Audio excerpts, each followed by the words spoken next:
Hello student, एक बार फिर से आपका स्वागत है आपके अपने YouTube channel smart study classes में।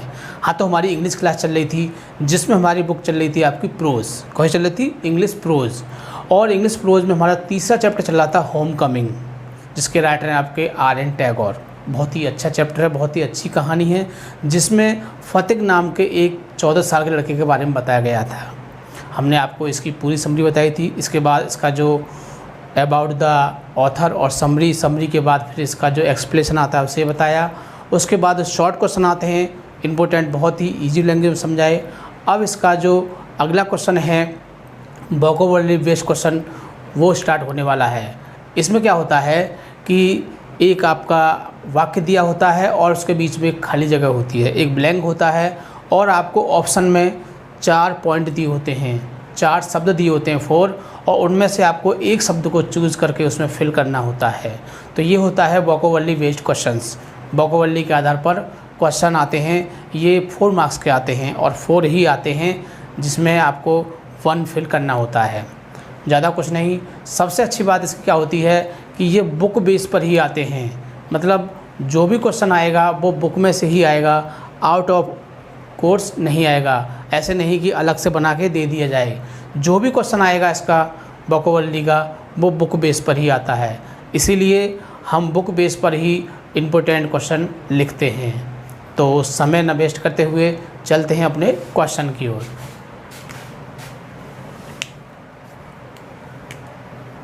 क्लास 12 इंग्लिश, क्लास 12 की इंग्लिश की क्लास आपकी चल रही है, जिसमें आपका चैप्टर 3 है होम कमिंग। पहले चैप्टर आपका secret of health success power था, लेकिन वो सिलेबस से हटा दिया गया है, इसलिए तीसरा चैप्टर आपका हो गया होम कमिंग, जिसके राइटर हैं आपके R.N. टैगोर। कौन है?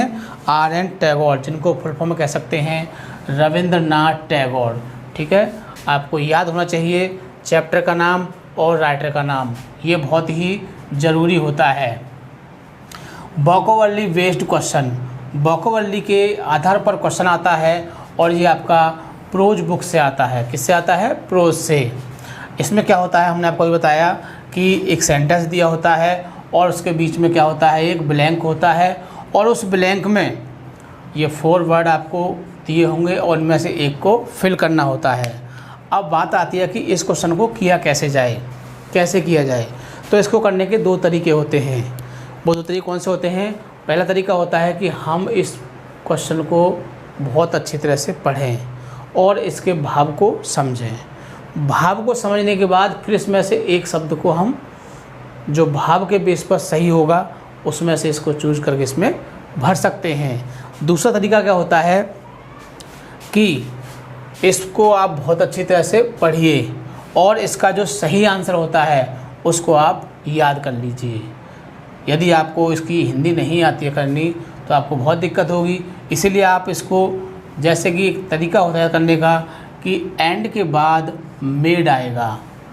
अगर हमारा इस तरह का ब्लैंक आता है, माखन वाले पार्ट मतलब कि होम कमिंग का आ रहा है, और उसमें एंड शब्द आ जाए तो एंड के बाद क्या आता है? मेड आता है। तो ऐसे अपने माइंड में मेकिंग बना लेते हैं, और इस तरह से हम ऐसे क्वेश्चनों को भी कर सकते हैं। जो बच्चे अच्छे समझदार होते हैं, इंग्लिश से हिंदी बना सकते हैं, वो तो इसको अर्थ बेस पर कर ही लेंगे, लेकिन जो नहीं बना पाते हैं वो इस क्वेश्चन को इस तरह से भी कर सकते हैं कि एंड के बाद मेड आता है, और इस तरह से आप इसको 2 बार 3 बार पढ़ोगे और आपको सारे ब्लैंक याद हो जाएंगे।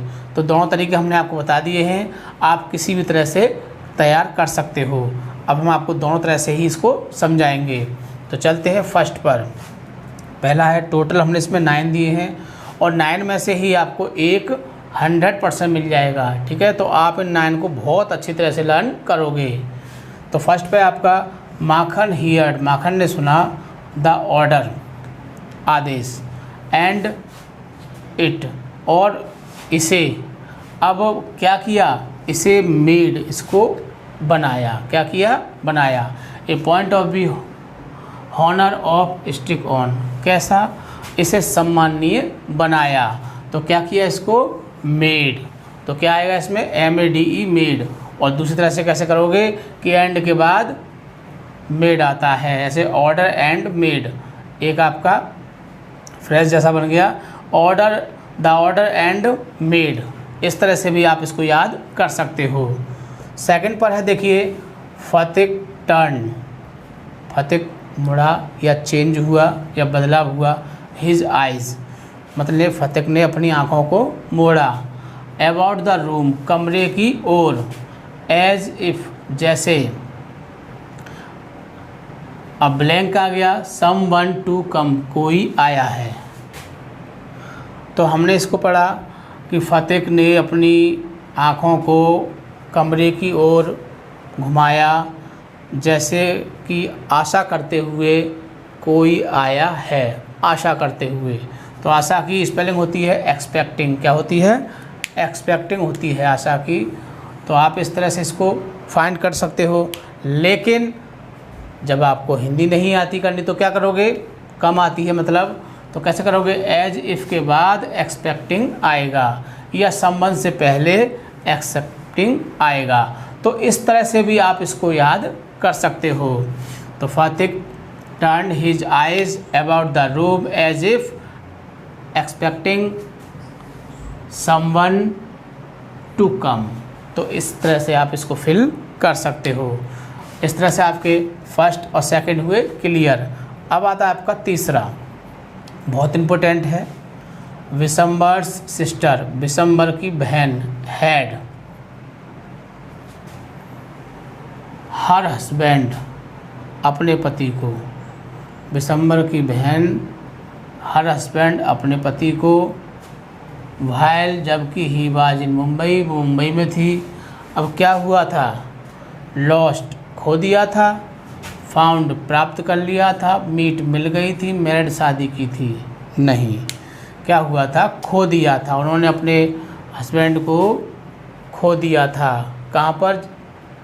जब वो मुंबई में थे। किसने? विशंबर की बहन ने, मतलब कि फतिक की माँ ने। तो क्या आएगा इसमें आपका? लॉस्ट। तो क्या आ जाएगा इसमें आपका? लॉस्ट। तो ऐसे आसानी से आप इसको फिल कर सकते हो। ऐसे भी कह सकते हो कि Bishambar's sister had lost, had lost. अब हमको हैड वर्ड को याद रखना है। क्या करना है? हैड, हैड आएगा तो हम लॉस्ट भरेंगे। जब हैड आएगा तो क्या भरेंगे? इसमें लॉस्ट भरेंगे। इस तरह से भी हम इसको लर्न कर सकते हैं।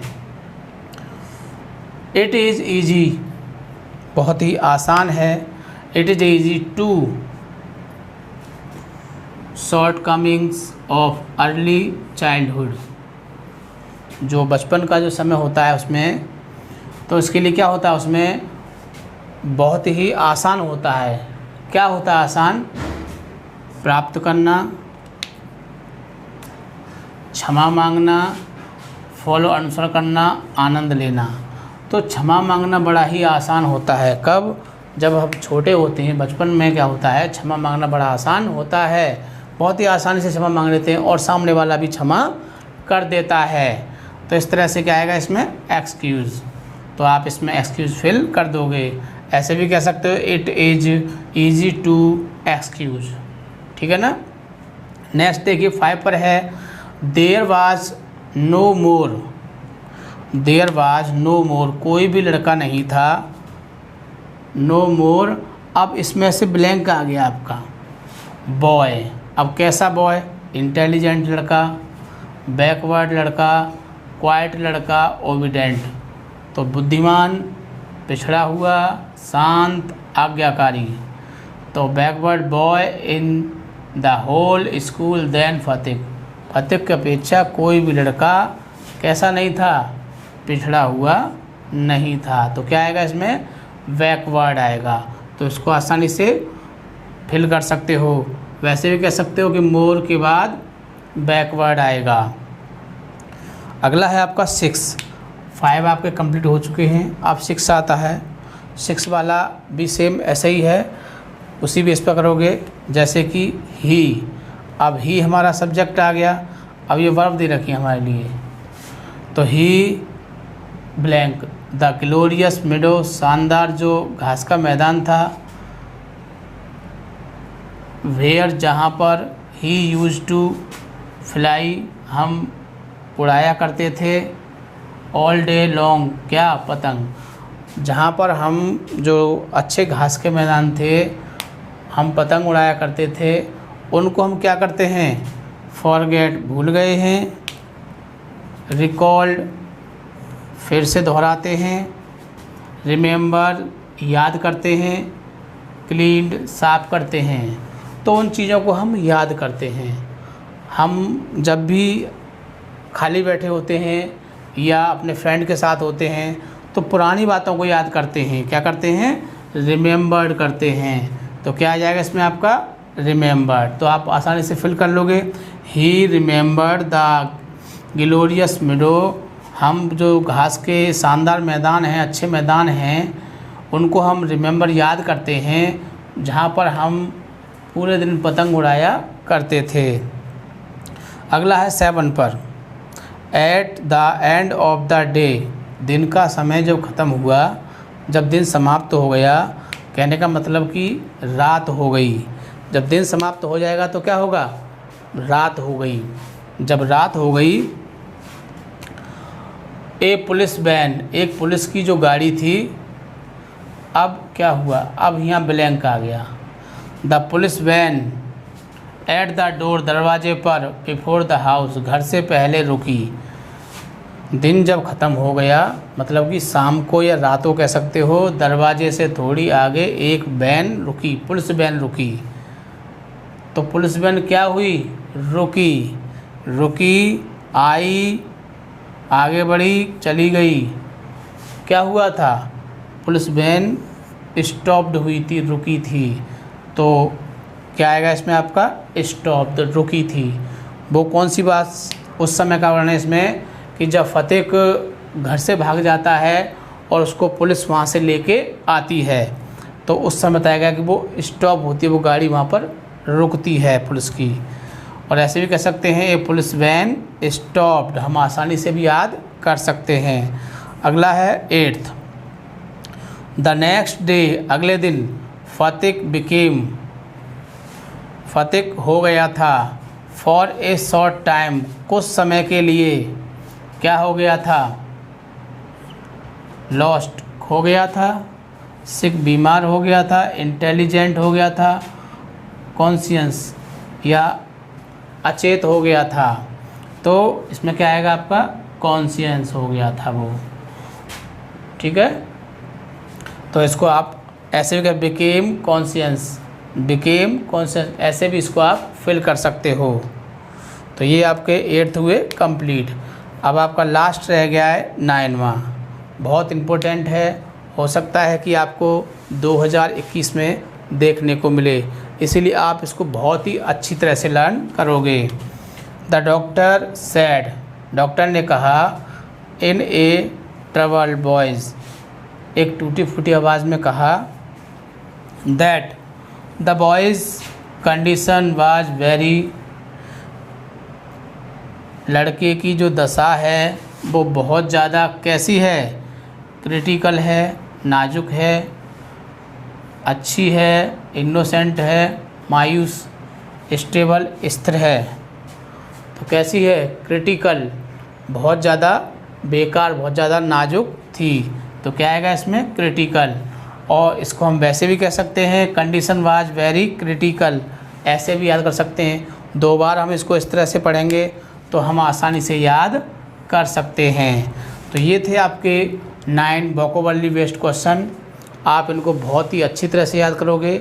हमने आपको याद करने के दोनों तरीके बता दिए हैं। चाहे तो आप इसको अर्थ बेस पर भी कर सकते हैं, हमने आपको अर्थ बेस पर भी समझाया। और यदि आप अर्थ बेस पर नहीं कर सकते हैं तो आप इसको रटने के द्वारा भी कर सकते हैं। जिस तरह से कि आपने इनको 2 बार 3 बार बहुत अच्छी तरह से वीडियो को वॉच करोगे, 2-3 बार वीडियो को बहुत अच्छी तरह से वॉच करोगे। वॉच करने के बाद कैसे करोगे, देखो आपने वॉच कर ली, Makhan hear the order and made, मैंने देखा नहीं, ऑर्डर एंड मेड, देखो अपने आप आगे नहीं आ गया। फिर है Fateh turned his eyes about the room as if someone, तो एज इफ एक्सपेक्टिंग, आ गया नहीं आ गया। ऐसे ही Bishambar sister had lost, it is easy to excuse, there was no more backward, he remembered, at the end of the day police van stop, the next day Phatik became conscious, the doctor said critical. तो वर्डों को देखते ही, उन वर्डों को देखो और उन 4 वर्डों को देखो, आपको सही आंसर उसमें मिल जाएगा। तो ये तरीका था आपका याद करने का। इसके बेस पर आप वोकैबुलरी क्वेश्चन को बहुत ही अच्छी तरह से लर्न कर सकते हो। तो हम चाहते हैं कि आपके मित्र, आपके जो जानने वाले हैं, वो भी इस चीज़ को फॉलो करें बहुत अच्छी तरह से। तो आप हमारी वीडियो को ज़्यादा से ज़्यादा शेयर करोगे, सब्सक्राइब करोगे, ताकि वो भी इस चीज़ का लाभ उठा सकें। ठीक है, थैंक यू। जय हिंद, जय भारत।